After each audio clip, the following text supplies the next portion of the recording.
it is this international manhunt that is underway to try and search for Daniel Khalife. We'll start our story there. The Met Police have just released a statement, I've got it here, saying they have now received information about a possible sighting of the suspected terrorist who escaped from Wandsworth Prison on Wednesday. We're now day 3 of this saga. The statement says a member of the public said they saw a man that resembled Khalife walking away from the Bidfood delivery van that had stopped near the south entrance to the Wandsworth roundabout. Now, we'll remember that dressed in his chef's uniform on Wednesday morning, he managed to, what we believe, this is the working theory now, cling to the underneath of that delivery van. Well, this member of the public says that he saw the delivery van that had stopped near the south entrance to the Wandsworth roundabout at the top of Trinity Road shortly after his escape. The man was then seen walking towards Wandsworth town centre. Well, the sighting, that latest one, and that does suggest that almost immediately having exited the prison, Daniel Khalife removed himself from the vehicle. If that's right, that sighting is one of several key lines of inquiry that the police are following up to. Additionally, the Metropolitan Police, and there's been quite an extensive search of Richmond Park this afternoon, says they're offering a reward now of up to £20,000 for information concerning Khalife.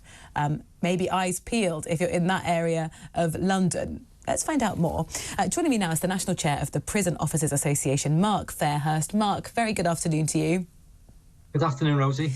Mark, what we're hearing is the sort of best theory at this point is that Daniel Khalife, because it's taken so long to try and find any sort of concrete information out where he is, that he's had some help of some kind. How convinced are you that that might be what's happened? Well, we must let due process take its course, and I wouldn't criticise the Metropolitan Police for making that statement. It's their job to look into every possibility, and this, of course, can't be ruled out until they've done their investigations and we've completed our initial findings on the internal review, which I believe is gathering pace.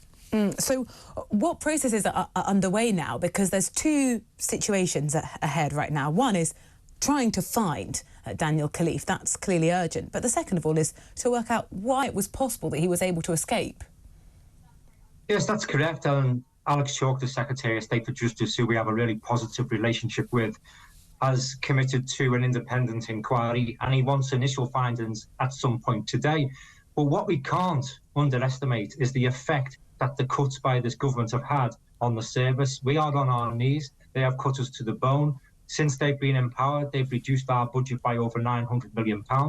We've lost over 100,000 years of experience in staff leaving through voluntary exit teams, and they're still leaving now because they've just simply had enough. Now, when you look at Wandsworth, it's severely overcrowded and chronically under-resourced. They haven't got the staff that they should have, and on a daily basis, they've got 40% less staff on duty than what they should have if a full staffing complement was there. So this has all contributed towards this escape. The picture you're painting is a system that has been creaking, because we don't often hear, it's really rare that a criminal of this nature manages to escape from prison. But what you're saying is the resources have been stretched so much that that's why, literally in this case, someone can slip through the net. We've been warning the government about budget cuts and the reduction in staffing levels since they came into power. Nobody is listening. We're behind a big grey wall, and the public don't see what goes on behind those walls. Staff are under a tremendous amount of pressure.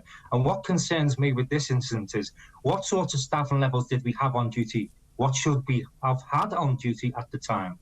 And what training did staff receive in those critical areas where we escort vehicles and search vehicles? What kind of communications have you had with the people involved at Wandsworth in terms of what they're asking for in terms of support right now? Well, we've contacted the local POA committee at Wandsworth. They've confirmed that they should have had over 120 prison officers on duty on the day. They had significantly less than that, less than 100, because of the chronic staffing shortages. What concerns me is security tight enough? So are we encouraging lone working at Wandsworth? What happened in the kitchen? How many kitchen staff were on duty? Because it's not prison officers that run the kitchen, it's civilian staff since the kitchens were privatised. What sort of training did staff have at the gate to search those vehicles, and were they working alone? Maybe we need to boost security by increasing staffing levels so we've got eyes on at all times and we've got a backup because we're working in pairs. Where do you place the blame then? The blame is firmly with the government, but obviously I'm not shying away from responsibility of staff. Obviously, something has got wrong, and let's find out what's gone wrong, and let's make sure it never happens again. I know the staff at Wandsworth, myself included, are absolutely gutted that we're in the spotlight over the wrong thing. Let's put it right.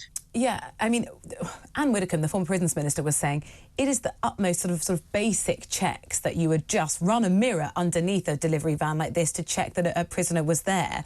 You know, if some things were going to not be given due attention and detail, presumably securing the borders of the prison isn't the thing that should be let to slide.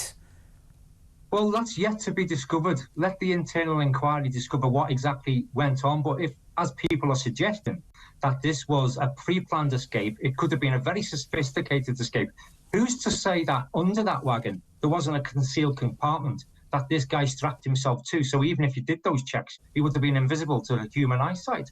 We just don't know. So we must let the investigations take their own process, and let's come up with the findings, publish those findings. Let's be open and transparent with the public, and let's stop this ever happening again. But staff are under a tremendous amount of pressure. Clearly they are, and that has only been exacerbated and intensified. Thank you so much for your time. Mark Fairhurst, National Chair of the Prison Officers Association, really appreciate it.